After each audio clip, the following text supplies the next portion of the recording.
Avivamento não é uma ideia boa, avivamento é uma necessidade e eu quero trazer algo que tem queimado no meu coração nos últimos dias, principalmente quando eu tenho falado com algumas pessoas de outras igrejas enquanto eu saio para pregar em outros estados e até mesmo em outras cidades aqui de São Paulo. Quando a gente fala de avivamento, mais ou menos para 2018, 2019, pré-decente, virou um negócio meio tipo, o avivamento tá chegando, yay! Mas o que é avivamento? E quando a gente fala de avivamento, do que nós estamos especificamente falando? A palavra vai falar do processo de Isaías do avivamento, que vai ser o processo de despertar dos santos, colheita de almas e transformação social, que é aquilo que a gente acredita como um avivamento sustentável dentro do Dunamis Movement. Inclusive, a gente tem um livro chamado Avivamento Sustentável, do Eli Nunes, que explica toda essa jornada e faz um mapeamento de outros avivamentos históricos, como o avivamento da Coreia, que foi exatamente isso. Ele teve um despertar dos santos através do arrependimento, ele tem um processo de colheita de almas, pois há uma grande onda de evangelismo, sinais, maravilhas, e essas pessoas começam a ser alcançadas, e novas pessoas começam a ser salvas, e o avivamento, que é essa transformação, ele culmina numa transformação não apenas do indivíduo, mas uma transformação da sociedade. E é essa parte que a gente está perdendo. Não existe reforma sem avivamento e não existe avivamento de verdade que não culmine em reforma. Porque quando eu sou transformado na estatura de Cristo,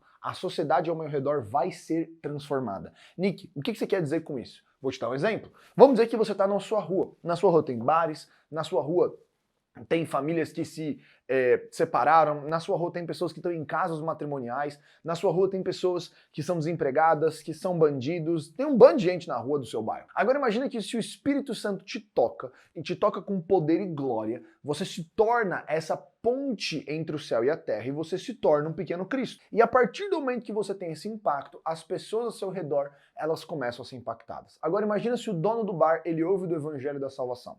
Ele vai deixar esse bar aberto como um ponto de bebedeira, ou ele talvez vai transformar esse bar num restaurante e tentar criar alguma outra solução. Ele provavelmente vai criar uma outra solução. Agora imagina se essas famílias que estão em processo de divórcio, elas ouvem do evangelho da salvação e elas criam os vínculos de volta, o marido que saiu de casa volta, a mulher que estava traindo para de trair, aqueles casos extraconjugais acabam e eu começo a ter restauração das famílias. Agora imagina aquele cara que roubava, aquele cara que era um 5-7, que fazia cartão clonado, que fazia golpe do tigrinho, que era o urubu do Pix, ele encontra Jesus Cristo e ele tem um encontro com a glória de Deus e ele também se arrepende e ele também é restaurado. Do processo de arrependimento ao processo de colheita de almas, eu estou tendo pessoas sendo impactadas pelo evangelho da salvação. E essas pessoas, elas mudam de vida. E a mudança de vida cria transformação social. Então a bebedeira e esse é o testemunho mais irado do avivamento do País de Gales com John Wesley, que é os históricos de bares fechando,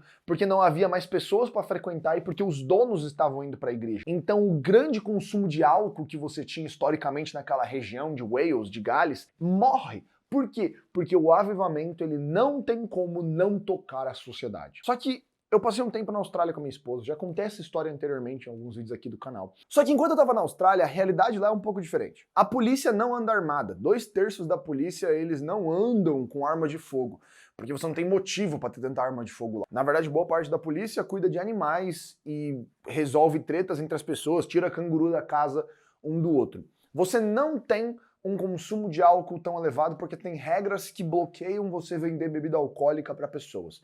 Não existe porte de arma, pois o governo, mais ou menos na década de 90, recolheu todas as armas das pessoas. O nível de armamento da população é muito baixo. Você não tem imigração e você não tem pessoas que podem entrar sem um aval do governo lá dentro. Então é um país extremamente difícil de entrar e muito mais difícil de você ficar por lá.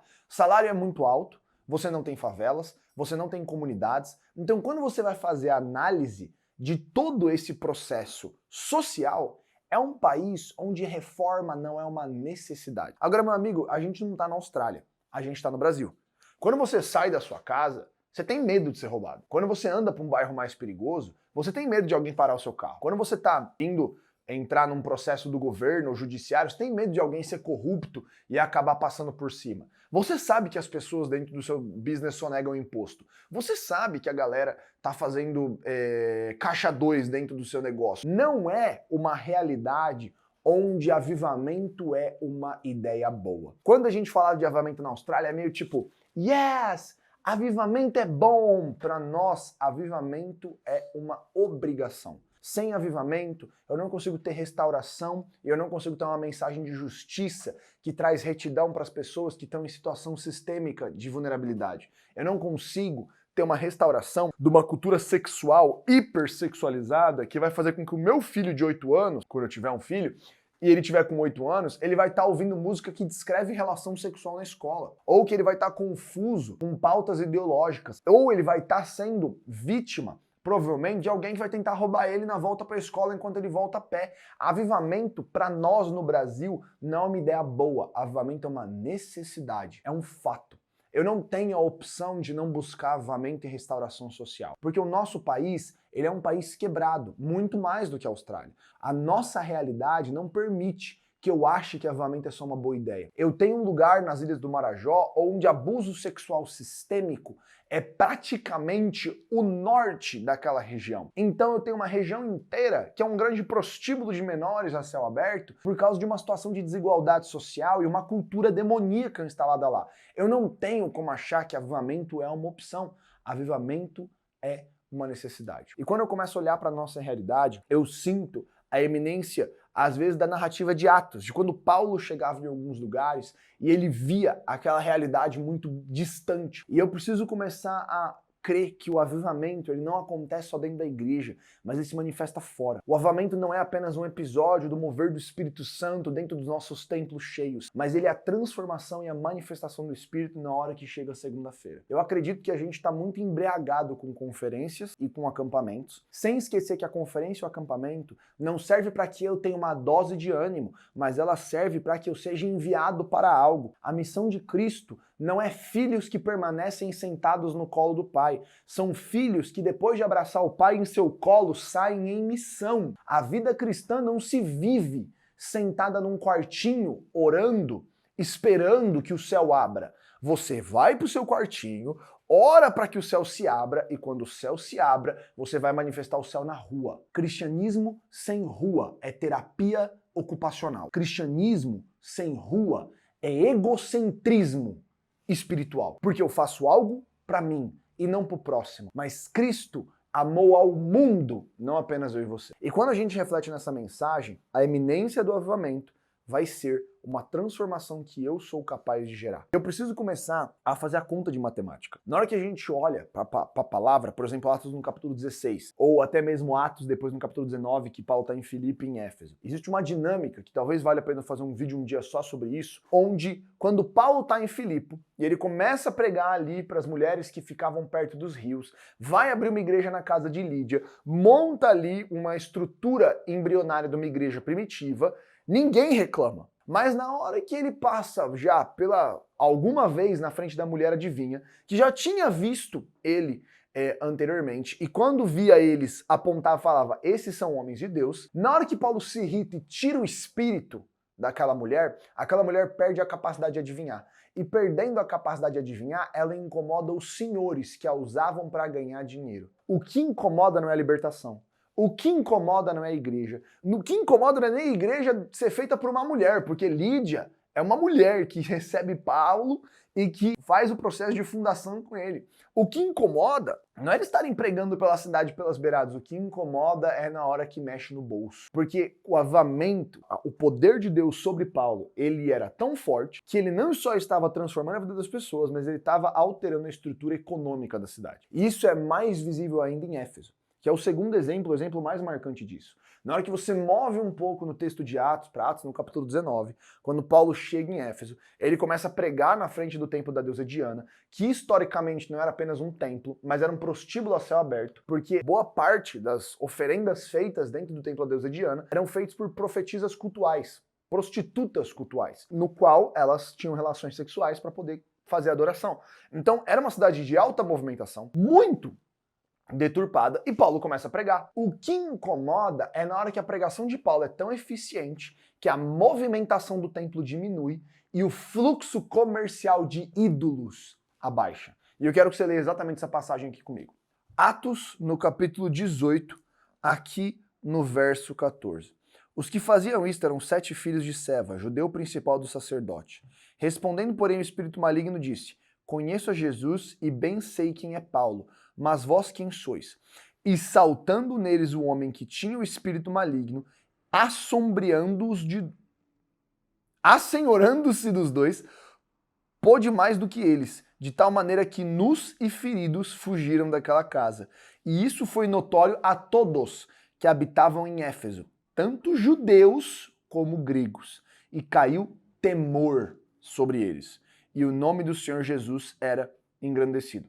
Para aí. Você vai perceber que aqui tem uma dinâmica onde é a história famosa dos rapazes que tentam tirar um endemoniado e falam do nome de Jesus e Paulo.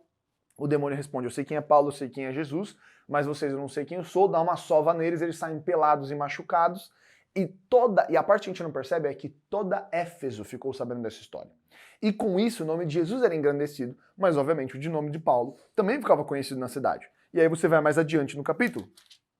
Em Atos, no capítulo 19, no verso 23, você vai perceber que tem uma dinâmica que acontece com um ferreiro chamado Demétrios, onde fala o seguinte, e naquele mesmo tempo houve um pequeno tumulto acerca do caminho, os quais porque um certo ourives chamado Demétrios, que havia nichos de prata de Diana, proporcionava um lucro muito grande aos artesãos, os quais, havendo-os ajuntado com os artesãos de ocupações semelhantes, disse, homens, vós sabeis que deste ofício temos a nossa riqueza. Além disso, vedes e ouvis que não só em Éfeso, mas em quase toda a Ásia, este Paulo tem persuadido e afastado muitas pessoas, dizendo que não são deuses aqueles feitos por mão. Assim, não somente o nosso ofício está sendo colocado em perigo de descrédito, mas também que o templo da grande deusa Diana deveria ser desprezado e seja destruída a magnificência daquela que toda a Ásia e o mundo adoram. Ouvindo estas palavras, encheram-se de ira e clamaram dizendo, grande é a Diana de Éfeso. Presta atenção. Nesse momento, a pregação de Paulo ela é tão poderosa e ela é tão eficiente que ela não perturba os sacerdotes do templo, ela não perturba as autoridades romanas, ela não perturba as pessoas, ela perturba os homens que ganhavam dinheiro. Porque a estrutura da cidade começa a ser alterada. Uma cidade que girava em torno de um templo começa a ser prejudicada porque aquele templo começa a esvaziar. Porque qualquer coisa que Diana podia fazer não chegava nem perto daquilo que Jesus Cristo pode fazer. E as pessoas estavam percebendo isso. E por perceber o mesmo incômodo de Filipe, não é um incômodo de, meu Deus, eles estão pregando. Peraí, os caras estão mexendo na estrutura de como a cidade funciona. E quando eles mexem na estrutura, eles mexem no dinheiro. E por mexer no dinheiro, é que eles são expulsos. 2 vezes eles não são expulsos por pregar. Eles são expulsos porque a pregação do evangelho é tão poderosa que ela altera a estrutura da cidade. E quando eu percebo isso, eu entendo a eminência de que avivamento promove reforma e transformação social. E para nós que estamos no Brasil, eu quero te dar uma urgência. Você não está na sua igreja apenas para ter um culto bom. Você está na sua igreja, pois cheio do Espírito Santo, munido pela palavra e cheio de irmãos que vão de 2 em 2, por aí, levando o evangelho, você tem o poder de gerar restauração por onde você passa através do nome de Jesus.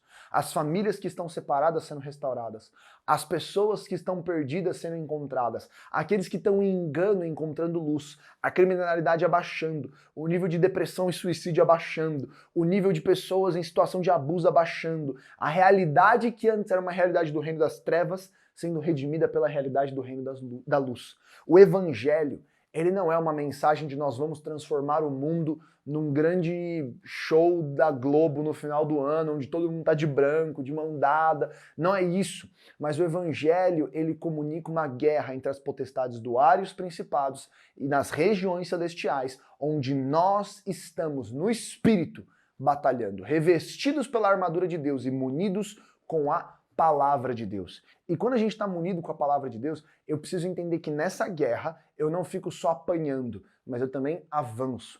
É importante ter aqui uma narrativa onde hoje nós temos uma narrativa triunfalista, onde tudo se vence e Jesus vai passar por cima de tudo e o mundo vai ser um mundo cristão, e essa é uma narrativa mentirosa.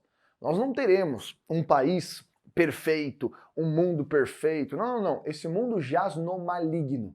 Mas a outra parte dessa narrativa também é uma mentira, que é a narrativa de que não dá pra fazer nada, que tudo já está escrito e definido e que não tem mais jeito e que é só ladeira abaixo e não. O reino ele vai continuar avançando e se manifestando. E essa tensão é a tensão do reino de Deus, onde mesmo que o amor de muitos se esfria, eu também oro para que o amor de muitos permaneça. Enquanto eu vejo muita depravação, eu continuo orando e pregando a verdade que traz restauração e alinhamento. E eu preciso te dar essa mensagem.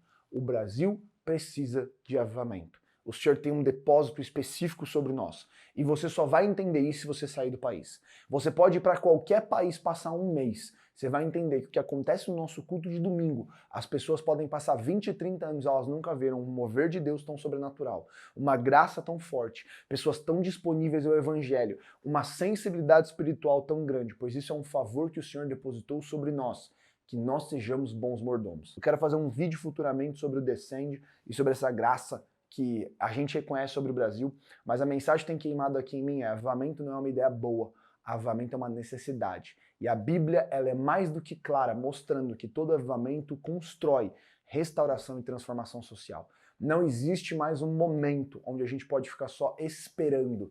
O momento agora é a gente continuar crendo, orando e trabalhando para que venha o reino de Deus. Os cegos vêm, os surdos ouvem, os coxos andam, é chegado o reino de Deus. Que Deus te abençoe. Escreve aqui embaixo o que você pensa.